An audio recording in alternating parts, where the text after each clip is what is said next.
Welcome to Printer Tales. Today we will learn how to download and install HP Smart App on Android devices. Step 1. Open your Google Play Store. Step 2. On the search icon, type HP Smart and tap on the search key from your keyboard. Step 3. Click on the install button. Step 4. Once the installation is complete, select Open to launch the app.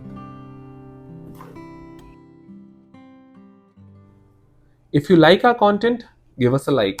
And if you want to learn more, subscribe our channel.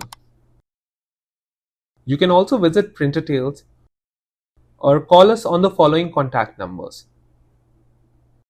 If you think we haven't covered your printer yet, you can let us know in the comment section.